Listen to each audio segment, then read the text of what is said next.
அனைவருக்கும் வணக்கம். நான் என் வீட்டில் வளர்க்கும் மீனை பற்றி தான் இப்பொழுது பேசப் போகிறேன். இந்த மீன் நான் பல வருஷமாக வளர்த்து வருகிறேன்.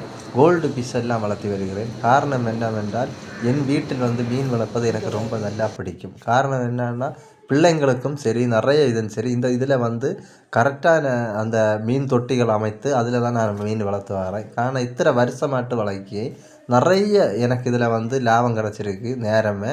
காரணம் என்னென்னா அந்த மீன்கள் குட்டி போடும், நிறைய முட்டை போடும். அந்த மாதிரி தான் அந்த தொட்டிகள் அமைச்சிருக்கு. நீங்களும் வீட்டில் எல்லாம் ட்ரை பண்ணலாம். காரணம் என்னென்னா இந்த மீன் வளர்ப்பது ஈஸி தொழில் தான். ஏன்னா அது தொழிலாக செஞ்சால் தொழில். ஆனால் நான் இது அழகுக்கு வேண்டி தான் நான் மீன் ஃபஸ்ட்டு வளர்த்தினேன். இதில் எப்படி ஒரு ஆயிரக்கணக்கான கப்பீஸு, கோல்டு ஃபிஷ்ஷு, கட்லாக்கு அந்த மாதிரி உள்ள மீனெல்லாம் இதில் கடந்து, பெரிய மீன்கள் வளரிய மீனெல்லாம் கடந்து, கோல்டு ஃபிஷ்ஷு, பிளாக் மீன், கோல்டு ஃபிஷ் எல்லாம் கடந்து இதில் நான் நினச்சிருக்காத அளவுக்கு மீன்கள் பெருசாக வளர்ந்ததும் உண்டு. அடுத்தது நிறைய நீளமாட்டு நம்ம வளர்த்தி அதில் அந்த மாதிரி எல்லாம் உள்ள மீன்களை சைஸை பார்த்தீங்களா, இதில் எல்லாமே கலர் மீன் தான். இந்த மீன்கள் கோகை ஃபிஷ்ஷு அந்த மாதிரி உள்ள மீன்கள் எல்லாம் நான் இதில் வளர்த்தி வரேன். காரணம் என்னன்னா இதனால நமக்கு லாபம் கிடைக்கலைங்களும் அந்த அழகுக்காக நான் வளர்த்துறது. ஆனால் அந்த கப்பீஸ் இந்த மாதிரி இதெல்லாம் பார்த்தீங்கன்னா ஆயிரக்கணக்கான குட்டிகள் போடும், ஆயிரக்கணக்கான மீன்கள். அதில் நமக்கு ஒரு ஜோடி 5 ரூபா வச்சு கொடுத்தாலே டெய்லி நமக்கு நல்ல வருமானம். அது கோல்டு ஃபிஷ்ஷு நமக்கு முட்டையிடும், எல்லாம் செய்யும், குட்டி குஞ்சு எல்லாம் போடும். ஆனால் இருந்தாலும் கப்பீஸ்லேயும் நிறைய லாபம் கிடைக்கும்.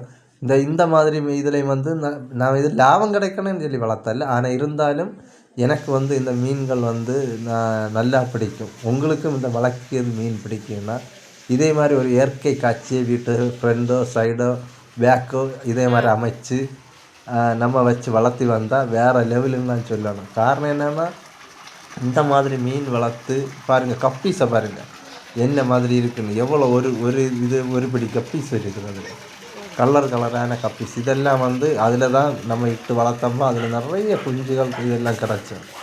நான் இப்படி தான் மீன்கள் வளர்த்து நிறைய மீன்கள் ஆக்கில் இருந்தது. நான் வாண்டம்மா 1-2 மீன்கள் வாண்டி அதுக்கப்புறம் நிறைய மீன்கள் எனக்கு கிடச்சிருந்து. அதனால் அந்த லாபம் கிடச்சில்லைங்களும் லாபமும் கிட்டியிருக்கு. அதனால் நீங்களும் இதே மாதிரி வளர்த்து இதே மாதிரி அழகான மீன்களை வளர்த்து வீட்டில் மீன் வளர்த்தால் வீட்டில் ஒரு வாஸ்து அப்படி அமையும்னு சொல்லுவாங்க.